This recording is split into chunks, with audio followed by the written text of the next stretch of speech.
This is Kenya News Update today. A silent killer is on the rise in Nigeria, and it's not a virus, it's tobacco. While smoking rates are falling in wealthy nations, they're exploding across the developing world. But here's the twist. A powerful new weapon is being deployed, and it's not what you think. Coming up, you'll meet the professor fighting back with journalists and discover the one change he says could save millions of lives. Meet Professor Daniel Oshie, a public health expert at the University of the West Indies. For years, he's watched a dangerous trend. As smoking declines in America and Europe, it's increasing in countries like Nigeria. The health burden is crushing. But his fight isn't just in hospitals, it's in newsrooms. His latest battleground? A seminar in Enugu, training journalists from Nigeria's southeast. He calls them the new frontline. The seminar was designed to strengthen their understanding of tobacco's prevalence and its wide-ranging health, social, and economic implications. But here's what nobody's talking about. This isn't just about telling people to quit. It's a strategic shift.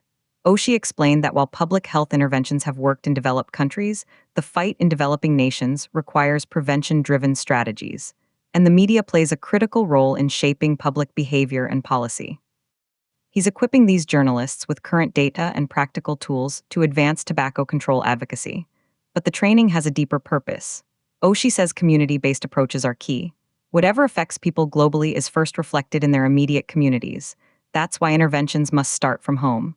That's why he ensured the Southeast was part of this project.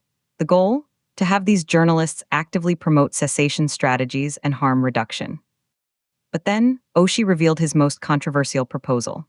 Beyond media campaigns, he's pushing for a structural reform inside medical schools themselves. He's advocating for the inclusion of tobacco cessation and cancer-related counseling in undergraduate training for all healthcare professionals. Doctors, dentists, medical lab scientists. He wants them trained early to provide basic counseling to smokers seeking to quit. And here's the part that will blow your mind. He clarified this proposal focuses strictly on training for smoking cessation support. It does not include advocacy for electronic cigarettes or nicotine replacement therapy in school curricula. He's drawing a hard line. The implications are massive.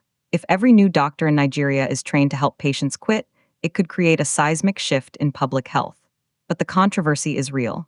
Some will say it's government overreach into education. Others will argue it's a necessary life-saving skill. The tension is clear. Do we treat the disease after it happens, or do we stop it before it starts?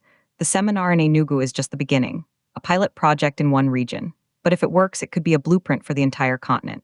The stakes are the health of millions. The unanswered question is, will the system listen?